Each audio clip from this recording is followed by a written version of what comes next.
ఈరోజే ఆషాఢ బుధవారం. ఈరోజు వినాయకుడికి సంబంధించిన ఈ కథలను విన్నా, చదివినా, చెప్పినా, వినిపించినా సకల శుభాలు కలుగుతాయి.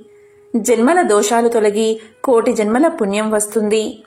మరి ఆ కథ ఏంటో ఇప్పుడు ఈ వీడియోలో తెలుసుకుందాం. ఒకసారి సూత మహర్షిని శౌనకాది మహామునులు ఇలా అడిగారు. స్వామి, తులసి పరమ పవిత్రమైనది, విష్ణువుకి ప్రీతికరమైనదే కదా. మరి ఒక్క వినాయక చవితి రోజు తప్ప మిగతా రోజులలో వినాయక పూజకి తులసి ఎందుకు పనికిరాదు అని అడిగారు. దానికి సూత మహర్షి చిన్న చిరునవ్వు నవ్వి ఇలా పలికారు. నాయనలారా, పరమాత్ముడి లీలలను గుర్తించడం ఎవరి తరము? ఆ పరబ్రహ్మ ఎప్పుడు ఏ నాటకం నడిపిస్తాడో దాని ఫలితమేమిటో ఆయనకు తప్ప అన్యులకు గ్రహించ సఖ్యం కాదు. నాకు తెలిసినంత వరకు, లౌకిక ప్రపంచానికి సంబంధించినంత వరకు ఒక కారణముంది. ఆ కథను చెబుతాను, శ్రద్ధగా వినండి అంటూ సూతుడు ఇలా చెప్పడం మొదలుపెట్టాడు. ఒకసారి గోలోకంలో లక్ష్మి, సరస్వతి, రాధల మధ్య గొడవ వచ్చి ఒకరినొకరు శపించుకున్నారు.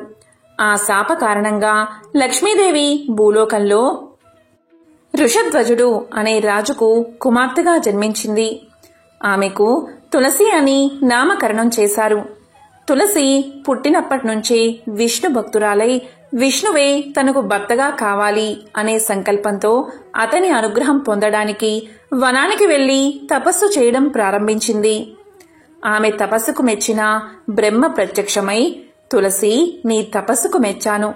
నీవు శ్రీమన్నారాయణుణ్ణి వివాహం చేసుకోవాలని కోరి తపస్సు చేశావు. కాని ఈ జన్మలో నీ కోరిక తీరదు. ఈ జన్మలో నీకు విష్ణు అంశ సంభూతుడే భర్తగా లభిస్తాడు.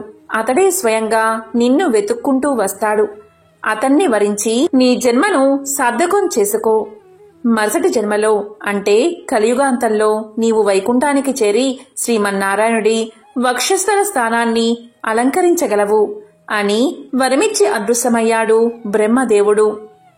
దీంతో తులసి సంతృప్తి చెంది నారాయణ నామస్మరణం చేసుకుంటూ తనకి కాబోయే భర్త రాక కోసం ఎదురుచూస్తూ ఆ వనమందే కాలం గడపసాగింది. కాలం ఇలా గడిచిపోతూ ఉండగా కొంతకాలానికి ఆ వనంలోనే ఉంటున్న మునీశ్వరులు కొందరు వినాయక వ్రతాన్ని చెయ్యాలి అని సంకల్పించుకున్నారు. ఆ మునీశ్వరులు వ్రతానికి కావలసిన సంభారాలన్నీ సమకూర్చుకుని మట్టితో వినాయకుణ్ణి చేసి తీసుకురావడానికి సమీపాన ఉన్న నదీ తీరానికి బయలుదేరి వెళ్లారు. వారు తులసి నివసించే కుటీరం ముందు నుంచే విఘ్నేశ్వరుడి స్తోత్రాలు పారాయణం చేసుకుంటూ నదివైపు సాగిపోతూ ఉంటే ఆ స్తోత్ర పారాయణం తులసిని విశేషంగా ఆకర్షించింది. అయితే అప్పటికే మునులు ఆ వనంలోనే చెట్ల మధ్య కనుమరుగై పోవడం వల్ల ఆ వివరాలు తెలుసుకోవడానికి తులసి వారి రాక కోసం కుతూహలంగా ఎదురు చూడసాగింది. మునీశ్వరులు నదీ తీరానికి చేరుకుని నదిలో పవిత్ర స్నానాలు ఆచరించి ఆ తరువాత వేదోక్తంగా నదిలో నుంచి మట్టిని తీసి వేద పఠనం చేస్తూ మట్టితో వినాయకుణ్ణి తయారు చేశారు. ఆ తరువాత వేద మంత్రాలతో ఊరేగింపుగా వినాయకుణ్ణి తీసుకుని ఆశ్రమ ప్రాంతానికి బయలుదేరారు. వారి రాక కోసం ఎదురు చూస్తున్న తులసి భక్తి భావంతో వారిని అనుసరించింది. మునులు ఆశ్రమ ప్రాంతంలో ప్రత్యేకంగా నిర్మించిన చలువ పందిరి కింద ఉచిత ఉన్నత ఆసనం మీద వినాయకుడి ప్రతిమను ఉంచి ధ్యాన ఆవాహనాది షోడశోపచార విధాన క్రమంతో వినాయక పూజ చేయడం ప్రారంభించారు. ఆ మునీశ్వరులు ఆ చుట్టుపక్కల నివసించే శ్రామిక జనులందరూ వినాయక వ్రతాన్ని చూడడానికి, పూజ తర్వాత తీర్థ ప్రసాదాలు స్వీకరించడానికి అక్కడికి వచ్చారు. అప్పుడు మునులు ఆ జనులందరికీ వినాయక తత్వాన్ని విశదం చేస్తూ ఒక ముని ఇలా అన్నాడు. నాయనలారా, వినాయకుడు సాక్షాత్తు ఆ పరబ్రహ్మ అవతారమే. విష్ణువు అంటే వ్యాపించినది అని అర్థం. అంటే సర్వత్రా ఉండేది. ఇందుగలడు ఇందు లేడని సందేహం వలదు. చక్రి సర్వభగతుండు అన్నట్లు ఆ విష్ణువే పృథ్వీ రూపాన్ని దాల్చాడు. ఆ ప్రకృతిలో పురుషుడైన పరమేశ్వర తత్వం చేరడం వల్ల పరబ్రహ్మ ఈ విఘ్నేశ్వరుడుగా రూపంగా అవతరించాడు. కనుక విష్ణువు ఇతడే, శివుడు ఇతడే, శివకేశవులకు మూలమైన ఆ పరబ్రహ్మం కూడా ఇతడే అని వివరించి చెప్పాడు. విష్ణువే విఘ్నేశ్వరుడు అన్న భావం తులసి మదిలో బలంగా నాటుకుపోయింది. బ్రహ్మ వరాన్ని అనుసరించి ఈ జన్మలో విష్ణు అంశ సంభూతుడు తనని వెతుక్కుంటూ వచ్చి వివాహం చేసుకోవాలి. తులసి అలాగే భావించి తానున్న స్థలం, సమయం, సందర్భం గ్రహించకుండా మోహావేశంతో పరిగెత్తుకుంటూ వెళ్లి విగ్రహ రూపంలోనే విఘ్నేశ్వరుణ్ణి సమీపించి, స్వామి, జన్మ జన్మలకు నీవే నా భర్తవి, నేనే నీ అర్ధాంగిని, నన్ను అనుగ్రహించు, వరించు, ఇదిగో నా వరమాల అంటూ తన్మయత్వంతో పూలమాల తీసి వినాయకుడి మెడలో వెయ్యబోయింది.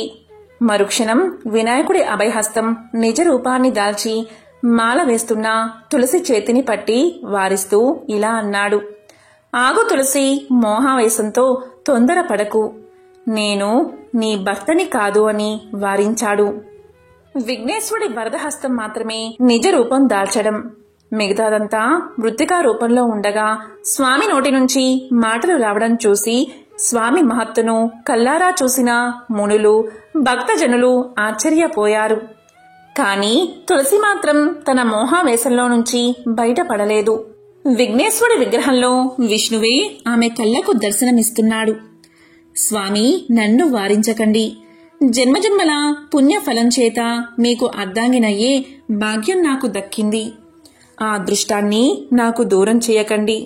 ఈ జన్మకే కాదు, 7 జన్మలకు మీరే నా పతి, మీరే నా పతి అంటూ తులసి మోహావేశంతో వినాయకుడి మెడలో మాల వేసింది. ఆమె చర్య స్వామికి తీవ్రమైన ఆగ్రహాన్ని తెప్పించింది. వెంటనే స్వామి మూర్ఖురాలా అని చీత్కారం చేస్తూ మృత్తికా విగ్రహంలోంచి నిజరూపంతో విఘ్నేశ్వరుడు సాక్షాత్కరించాడు. తులసి వైపు ఆగ్రహంగా చూస్తూ స్వామి ఇలా పలికాడు. నీ ఉన్నత మోహావేశంతో విష్ణువుకి, విఘ్నేశ్వరుడికి తేడా తెలియకుండా రాక్షసంగా ప్రవర్తించావు. అసురుల ఆచార విధానంతో నన్ను వరింప చూశావు.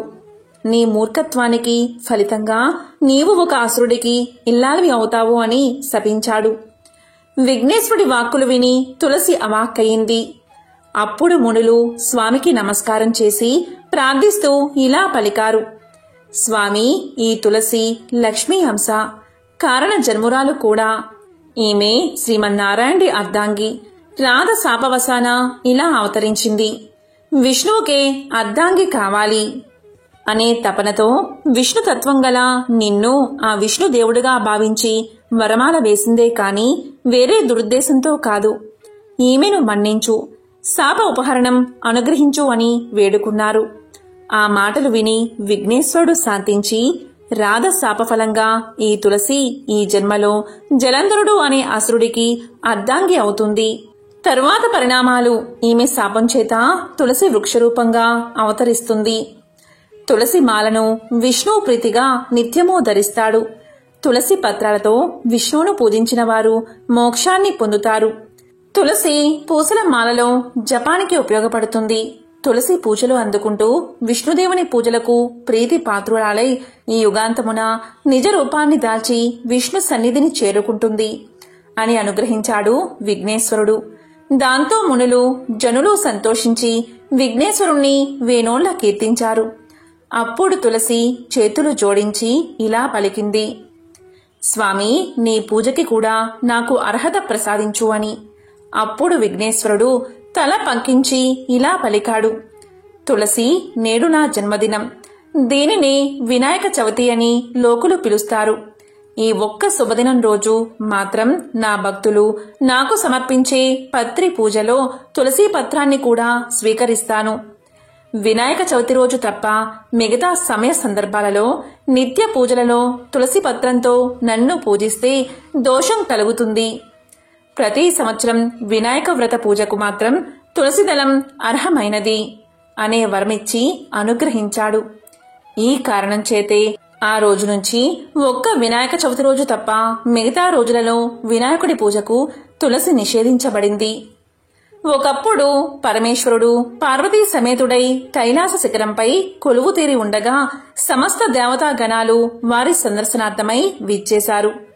అద్భుతమైన తమ గాన కౌశలంతో శంకరుడికి ప్రీతి గావించారు. గంధర్వులంతా అప్సరసలు నాట్యం చేశారు. కొందరు మునులు నేత్రాలతో ధ్యానించసాగారు. మరికొందరు గౌరీ వల్లభుణ్ణి మానసిక ఉపచారాలతో పూజించారు. వశిష్ఠ, వామదేవ, జమదగ్ని, భరద్వాజ, గౌతమ మునీశ్వరులంతా వివిధ స్తోత్రాలతో స్తుతించారు. అప్పుడు శివుడి తలపై ఉన్న శేషుడు ఇలా అనుకున్నాడు, ఈ 3 లోకాల్లోనూ నేనే శ్రేష్ఠుడిని. అందుకే శివుని శిరస్సుపై ఉన్నాను. భూభార సామర్థ్యం నాకు కాక ఎవరికీ లేదు. నా జాతికి చెందిన వాసుకినే కవ్వపు తాటిగా చేసుకుని దేవతలు, రాక్షసులు అమృతాన్ని సిద్ధింప చేసుకుని అమరులు అయ్యారు. కనుక నాకంటే ఉత్కృష్టమైన వారు ఎవరూ లేరు అన్న అహం అతనిలో కలిగింది. శివుడు శేషుని మనో అభీష్టాన్ని తెలుసుకుని ఆగ్రహ ఆవేశుడై తనపై ఉన్న శేషుణ్ణి తీసి నేలపైకి విసిరి కొట్టాడు. అప్పుడు శేషుని యొక్క ఒక్కొక్క శిరస్సు 10 భాగాలై మూర్ఛిల్లిపోయి మరణించిన వాడివలే పడిపోయాడు. ఇలా ప్రాణమాత్ర వశిష్ఠుడైన శేషుడు దుఃఖిస్తూ తనలో తాను ఇలా అనుకున్నాడు, త్రైలోకేశ్వరుడు అయినటువంటి ఈ శివుడికే శిరో అలంకారం అయినప్పటికీ ఇటువంటి దురవస్థ కారణం చేత రెక్కలు విరిగిన పక్షులా ఎటూ కదలలేకుండా ఉన్నాను. నన్ను రక్షించి సేద తీర్చేవారు ఎవరు? తిరిగి నా స్వస్థానాన్ని పొందగలిగే ఉపాయం చెప్పే వారెవరు అని అనుకుంటూ విచారిస్తూ ఉండగా అతనికి ఆ మార్గంలోనే వస్తున్న నారదుడు దైవ వసాన కల్పించాడు. అప్పుడు నారదుడు శేషుణ్ణి చూసి ఇలా పలికాడు, ఎందుకని దుఃఖిస్తున్నావు?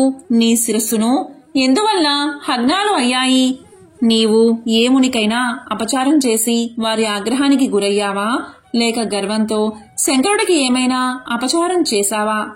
శేష, ఆ కారణం నాకు చెప్పు, తగిన ఉపాయాన్ని చెబుతాను అని అనగా ఆదిశేషుడు జరిగిందంతా వివరించి, ఓ ముని పుంగవ, తీవ్రంగా గాయపడి మునుపటిలా భూమండలాన్ని నా శిరస్సులపై మోయగల సామర్థ్యం, అలాగే నా పూర్వపు స్థితి నాకెలా సిద్ధిస్తుందో ఉపాయాన్ని దయతో తెలుపు, నన్ను కృతజ్ఞుణ్ణి చెయ్యి అంటూ ప్రార్థించాడు. అప్పుడు నారదుడు ఇలా పలికాడు, ఓ నాగరాజా, నీకు దేవదేవుడైన గజాని యొక్క అనుగ్రహం కలిగించి మహామంత్రోపదేశం గావిస్తాను. ఎవరి యొక్క దివ్య అనుగ్రహ ప్రభావం చేత ఇంద్రాది దేవతలు తమ తమ పదవులను పొందారో, త్రిమూర్తులు జ్ఞానవంతులై సృష్టి స్థితి లయలను నెరవేర్చుతున్నారో అటువంటి దేవదేవుడైన మహాగణపతి దేవుడు ప్రసన్నుడైతే నీవు తిరిగి నీ పూర్వపు వైభవాన్ని దక్కించుకోగలవు. శేష, నీకు పూర్ణ స్వస్థత చేకూరటువంటి గణేశ సరక్షరీ మంత్రాన్ని ఉపదేశిస్తాను. దీన్ని కనుక నీవు శ్రద్ధతో జపించినట్లయితే నీకు గజాననుడు తప్పక సాక్షాత్కరించగలడు అంటూ నారద మహర్షి శేషునకు మంత్రోపదేశం చేసి అదృశ్యమయ్యాడు. అప్పుడు శేషుడు తపస్సు చేయడానికి కృతజ్ఞుడై తన సర్వేంద్రియాలను నియంత్రించుకుని గజాలన్నీ ధ్యానం చేసి అచంచల భక్తితో ఆ పరమ మంత్రాన్ని తదేక దీక్షతో జపించసాగాడు. ఇలా 1000 దివ్య సంవత్సరాలు గడిచిన తర్వాత దేవదేవుడైన గజాననుడు శేషుడికి సాక్షాత్కరించాడు. సింహవాహనారూఢై త్రినేత్రుడు మెడలో మెరిసిపోయే ముత్యాల హారాలతో రత్న కిరీటాన్ని రత్న రుద్రాక్షలను దాల్చి ఏకదంతుడై దర్శనమిచ్చాడు. ఏ విధంగా ధ్యానించాడో అలాంటి మూర్తిగానే సాక్షాత్కరించాడు. అప్పుడు విఘ్నేశ్వరుడు ఇలా పలికాడు, ఓ నాగరాజా, నీవు అహంరాత్రులు ఏక మనస్కుడై ఎవరినైతే ధ్యానించావో ఆ గజానుని నేనే. నీ భక్తికి మెచ్చి నీకు కోరిన వరాలు ఇవ్వాలి అని నీ ఎదుట సాక్షాత్కరించాను. సృష్టి స్థితికి లయలకు కారణమైన పరబ్రహ్మ తత్వాన్ని నేనే. నా తేజస్సు వల్లే సూర్యచంద్రాది నక్షత్రాలు ప్రకాశిస్తున్నాయి. పరబ్రహ్మ స్వరూపుడైన నేను సగుణ రూపంలో ఆవిర్భవించాను. నీకు కావలసిన వరాలు అన్నిటినీ కోరుకో అని గంభీర ధ్వనితో గణపతి పలకగానే శేషుడు ఇలా భక్తి ప్రావణ్యంతో వేడుకున్నాడు, ఓ దేవదేవా, నీ దివ్య సందర్శనం చేత నా జన్మ, తపస్సు, జ్ఞానము సార్థకమయ్యాయి. నా మాతాపితరులు ధన్యులు అయ్యారు. నా నేత్రాలు, దేహము, శిరస్సు అన్నీ ధన్యాలు అయ్యాయి. నిన్ను స్తుతించడం వల్ల నా జిహ్వ కూడా ధన్యమైంది. నీ సందర్శన భాగ్యం చేత నా నాగజాతి కూడా ధన్యమైంది. ఓ దేవా, నీవు సకలము ఎరిగిన సర్వజ్ఞుడవు.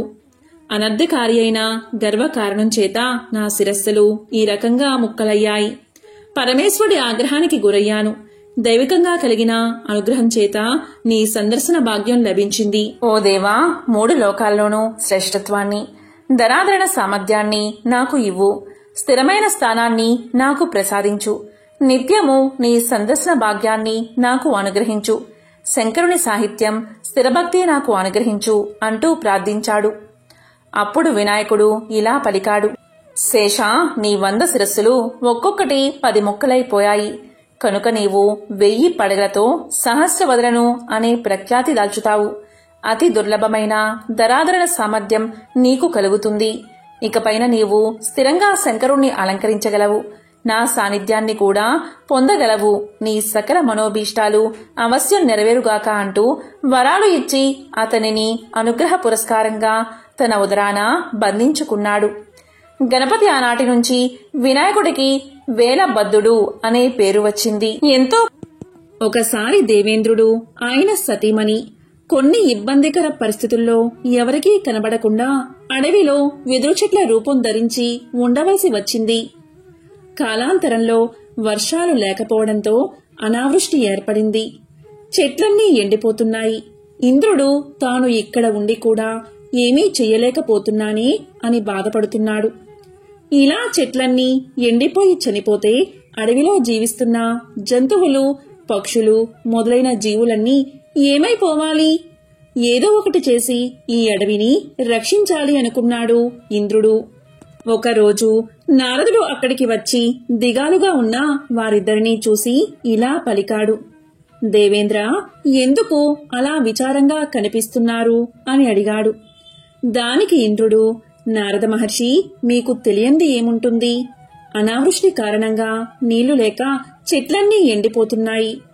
నేనుండి కూడా ఏమీ చెయ్యలేకపోతున్నాను అంటూ తన బాధను చెప్పాడు ఇంద్రుడు. అప్పుడు నారదుడు ఇలా పలికాడు. మహేంద్ర, విచారించకు. కష్టాలు కలకాలం ఉండవు కదా. మీ కష్టాలు తీరి మీరు అమరావతి వెళ్లే రోజు తప్పకుండా వస్తుంది. కొంతకాలం ఓపిక పట్టు అని ఓదార్చాడు నారదుడు. అప్పుడు ఇంద్రుడు ఇలా పలికాడు.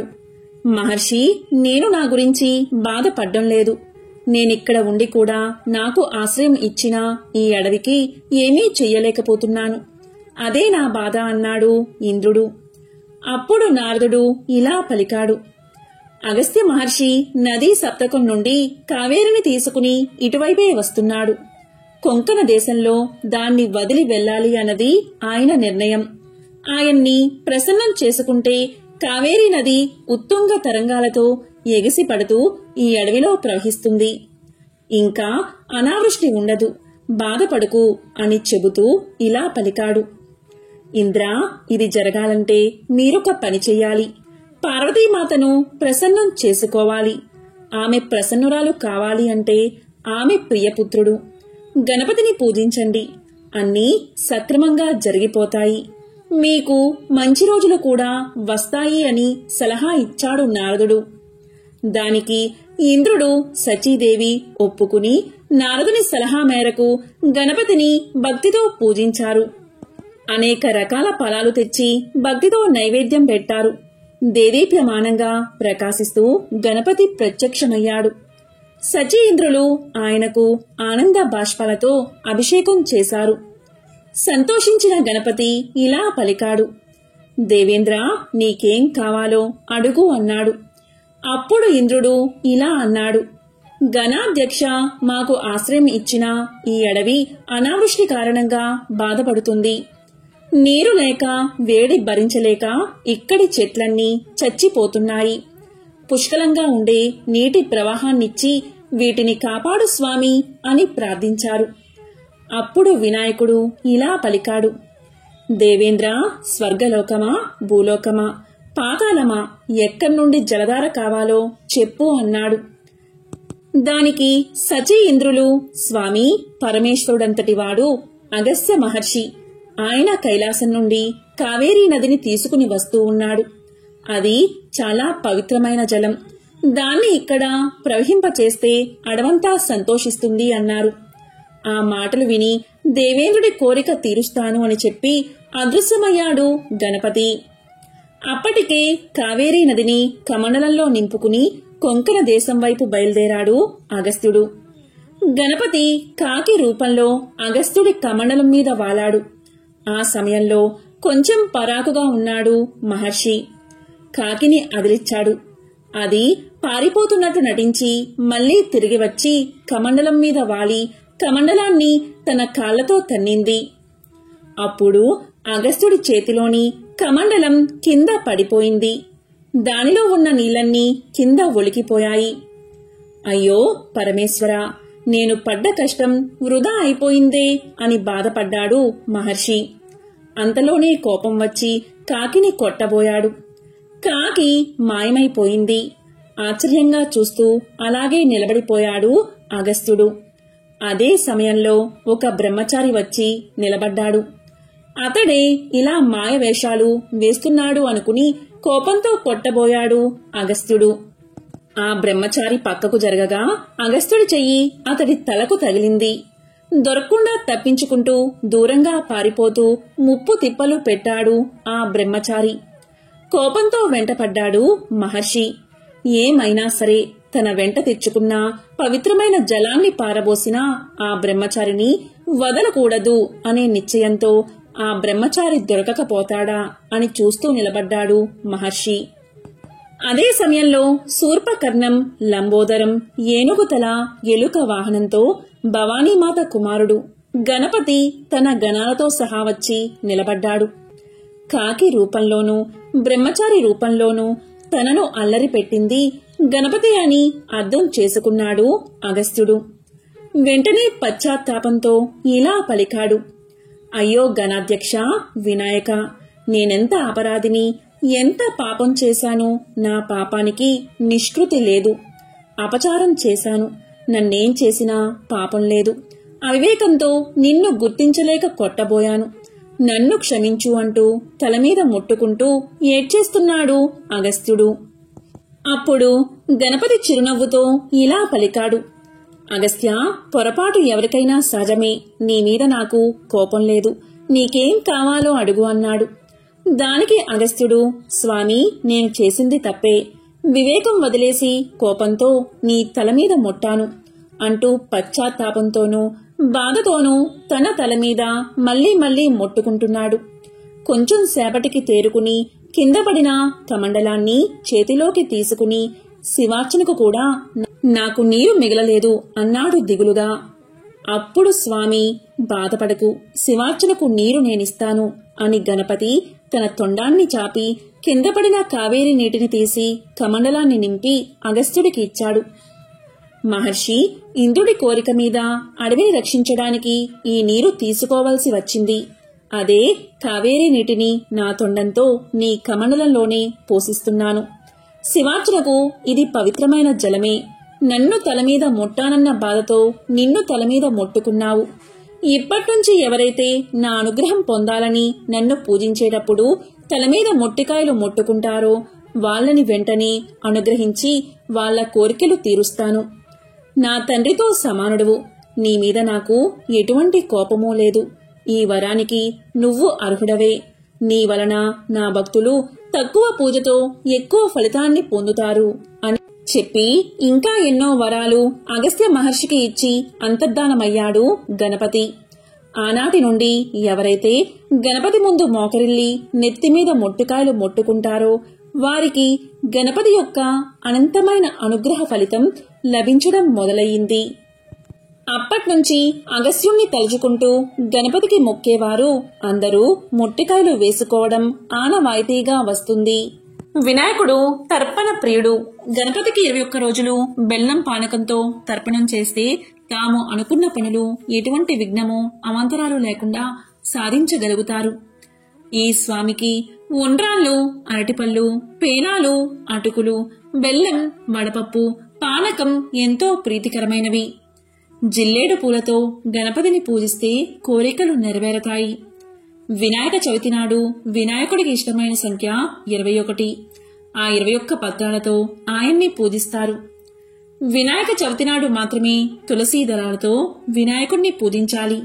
మరి ఏ ఇతర రోజుల్లోనూ వినాయకుణ్ణి తులసీ దళాలతో పూజించకూడదు.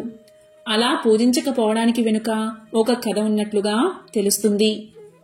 ఒకసారి వినాయకుడు తపస్సు ఆచరిస్తున్న సమయంలో తులసి ఆయన పట్ల మరలుకుని ఆయన తపాన్ని భంగం చేసింది. తనను వివాహం చేసుకోమని కోరింది. ఆమె కోరికను నిరాకరించినప్పటికీ ఆమె తన కోరికను పట్టుదలను విడవకపోవడంతో ఆగ్రహం చెందిన గణేశుడు ఆమె రాక్షసుణ్ణి భర్తగా పొందుతుందని, వృక్షరూపం పొందుతుందని శపిస్తాడు. అప్పుడు తులసి తన తప్పును తెలుసుకుని క్షమించమని ప్రాధేయపడుతుంది. అప్పుడు వినాయకుడు ఆమెను కనికరించి ఆమె విష్ణుమూర్తికి ప్రియమైంది అవుతుందని, ఆమె చెట్టు రూపంగా మారినా కూడా తులసి పేరుతో పూజించబడుతుందని, ఆ దళాలు మాలగా కూర్చబడి విష్ణుమూర్తి కంఠానికి అలంకారంగా మారుతాయని, తులసి దళాలు పరమ పవిత్రమైనవిగా భావించబడతాయని, భగవంతుణ్ణి తులసి దళాలతో పూజిస్తే ప్రీతి చెంది భక్తులను అనుగ్రహిస్తాడని చెప్పి గణపతి తులసికి ఆనందాన్ని కలిగించాడు. గణపతికి గరిక అంటే ఎంతో ప్రీతి. గరికతో ఆయన్ని పూజిస్తే ఆ స్వామి భక్తుల పట్ల తన కృపా వీక్షణాలను ప్రసరింపచేస్తాడు. ఏ నోములు, వ్రతాలు, పూజలు చేసినా హరిద్రా గణపతికే మొదటి పూజ. హరిద్రా గణపతి అంటే పసుపు గణపతి. పసుపు గణపతికి ప్రథమ పూజ జరిపించడానికి వెనుక ఒక కారణముంది. అది ఏంటి అంటే, పూర్వం త్రిపురాసురులు అనే 3 రాక్షసులు ఉండేవారు. ఆ రాక్షసులు పర్వత రూపాలుగా ఉండేవారు. అయితే ఆ రాక్షసుల 3 సంహరించాలి అంటే ఒకేసారి ఆ 3 పురాలను కూల్చివేయాలి. అలా చేయడానికి ఆ పురాలు 3 ఒకే వరుసలో లేవు. అప్పుడు శివుని వాహనమైన నందీశ్వరుడు తన 3 కొమ్ములతో ఆ 3 ఒకే వరుసలో నిలబెట్టాడు. 3 పర్వతాలు ఒకే చోట ఉండడంతో శివుడు నారాయణాస్త్రాన్ని ఉపయోగించి ఆ 3 రాక్షసులను వధించాడు. కాని దురదృష్టవశాత్తు నంది 3వ కొమ్ము విరిగిపోయి భూమిపైన పడిపోయింది. అప్పుడు విఘ్నేశ్వరుడు విరిగిపోయిన నందీశ్వరుడి పసుపు కొమ్మును వెతికి తెచ్చి అతనికి అప్పగించాడు. అందుకు పరమశివుడు సంతోషించి ప్రతి ఇంట ఈ పసుపు కొమ్మును దంచి ఆ పొడిని శుభకార్యాల్లో వాడాలని, పసుపు శుభప్రదమని, సౌభాగ్యకరమని తెలియచేశాడు. ఆ పసుపు పొడితో తయారు చేసిన హరిద్రా గణపతికి ప్రథమ పూజ చెయ్యాలని ఆదేశించాడు. మట్టితో చేసిన గణపతిని పూజించడం ఎంతో శ్రేష్టం. వెండితో చేసిన గణపతిని పూజిస్తే తలపెట్టిన కార్యం పూర్తవుతుంది. మంగళవారం నాడు చవితి తిథి, హస్త నక్షత్రం ఉండే రోజు గరికతో జిల్లేడు పూలతో వినాయకుణ్ణి పూజిస్తే సమస్త లాభాలు చేకూరతాయి. వినాయకుడికి సిద్ధి, బుద్ధి అనే 2 పత్నులు ఉన్నారని, బ్రహ్మ వారిద్దరిని గణపతికి ప్రసాదించాడని పురాణ కథనం. క్షీరసాగర మదనం జరపడానికి ముందుగా సురులు, అసురులు గణపతిని పూజించకుండా ఆ పనిని తలపెట్టారు. అందువల్ల వారి పనికి విఘ్నం ఏర్పడ్డంతో విష్ణుమూర్తి వారికి సహాయపడ్డాడు. ఆ పాలకడలి నుంచి లక్ష్మీదేవి ఉద్భవించింది. లక్ష్మీదేవిని వినాయకుడు తీసుకెళ్లిపోతాడు. బ్రహ్మ, ఇంద్రుడు మొదలైన వారు గణపతితో లక్ష్మీదేవి విష్ణుమూర్తి పత్నిగా నిర్ణయించబడిందని చెప్తారు. అప్పుడు వినాయకుడు లక్ష్మీదేవిని స్వామివారికి అప్పగించి, అంటే విష్ణుమూర్తికి అప్పగించి లక్ష్మీదేవి అంశతో భార్య కావాలని కోరతాడు. బ్రహ్మ సిద్ధిలక్ష్మి, బుద్ధిలక్ష్మి అనే 2 కన్యలను సృష్టించి గణపతికి ఇస్తాడు. అప్పట్నుంచి వినాయకుడు లక్ష్మీ గణపతి అయ్యాడు. గజాననుడు, లంబోదరుడు, విఘ్న నాయకుడు, ఏకదంతుడు, నాట్య గణపతి, వినాయకుడు, మూషిక వాహనుడు, గణనాయకుడు, ఉమాసుతుడు, విఘ్నేశ్వరుడు మొదలైన ఎన్నో పేర్లతో స్వామి పూజించబడుతున్నాడు. జ్ఞానాన్ని, విద్యను ప్రసాదించే దైవం వినాయకుడు. ఆయన ముందు గుంజీళ్లు తీసిన వారు ఆ స్వామి అనుగ్రహానికి ప్రీతి పాత్రులవుతారు. ఎంతో పవిత్రమైన విశేషమైన ఈ బుధవారం రోజు వినాయకుడికి సంబంధించిన ఈ కథలను విన్నా, చదివినా, చెప్పినా, వినిపించినా సకల శుభాలు కలుగుతాయి. జన్మల పాపాలు తొలగి కోటి జన్మల పుణ్యం వస్తుంది. ఓం గం గణపతియే నమః.